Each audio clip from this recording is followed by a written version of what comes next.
Maison et Objet est un salon qui a plus de 15 ans, qui a été créé en 1995 et qui a suivi toute l'évolution du marché de la décoration, puisqu'on a commencé en 1995 avec 1200 exposants et 35 000 acheteurs. Et c'est un salon qui accueille actuellement 2 fois par an 3000 exposants et qui accueille plus de 80 000 acheteurs.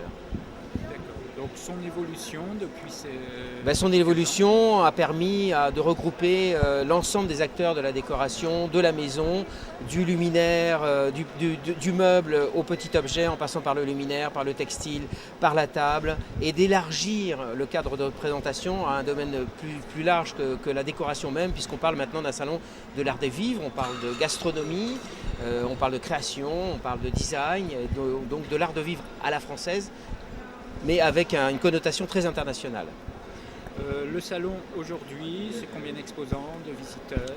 Maison Objet aujourd'hui 2 fois par an, c'est 3000 exposants, 40% d'internationaux, 80 000 visiteurs, entre 40 et 50% d'internationaux, 3900 journalistes, dont la moitié d'internationaux, et qui accueille, alors c'est principalement un salon qui accueille des distributeurs, c'est un salon commercial, mais depuis quelques années, on voit arriver en force les architectes et les designers, les architectes d'intérieur, puisqu'on accueille plus de 35% de prescripteurs parmi nos clients. Quand vous parlez d'international, c'est de toute zone géographique? Maison Objet est un salon éminemment international, plus de 40% des visiteurs, dont une majorité d'entre eux viennent de l'Europe, mais on a des visiteurs qui viennent de tous les pays, d'Asie, d'États-Unis, d'Amérique du Sud, et évidemment maintenant, depuis la montée en force des pays de l'Est, des Russes, des Ukrainiens, des Polonais, le marché de l'Est monte en puissance. Maison Objet, c'est 2 salons par an, comme vous l'avez dit tout à l'heure. Quelle différence? Maison Objet, c'est 2 salons par an, historiquement, pour suivre le rythme de la mode, puisque on a des exposants qui travaillent des collections 2 fois par an. En janvier, on présente des nouveautés, et en septembre, on est plus sur le marché de Noël.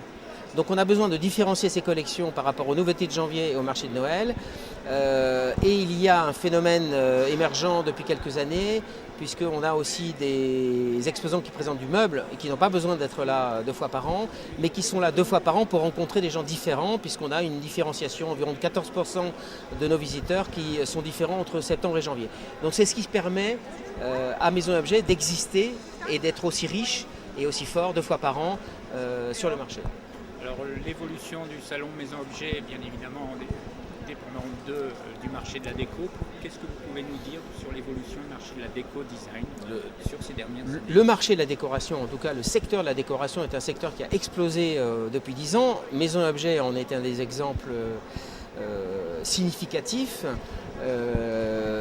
On voit bien le nombre d'émissions de télé autour de la maison et de la décoration qui se font actuellement en France et d'ailleurs à l'international. Le nombre de boutiques a explosé en province et à Paris. On voit aussi l'émergence, grâce Maison et Objet, met en valeur l'émergence d'un certain nombre de tendances fortes, et notamment le contemporain, les produits contemporains qui aujourd'hui habillent de plus en plus les maisons, les intérieurs de nos clients et de nos consommateurs finaux. Maison et Objet aujourd'hui, on s'aperçoit qu'il ne se dégage pas forcément de grandes tendances, tant en termes de produits qu'en termes de couleurs, parce que la crise est passée par là et que les entreprises ont besoin de capitaliser sur des créations et des produits qui marchent commercialement. En revanche, on s'aperçoit que de temps en temps, sur tous les secteurs, on a des pépites qui s'expriment, qui émergent et qui permettent à des entreprises qui sont relativement sages de pouvoir quand même présenter des produits très créatifs qui ne sont pas forcément des produits de vente, mais qui sont des produits d'image, mais qui vont leur permettre de s'exprimer et de communiquer. Philippe Chaumat. Merci. Merci beaucoup.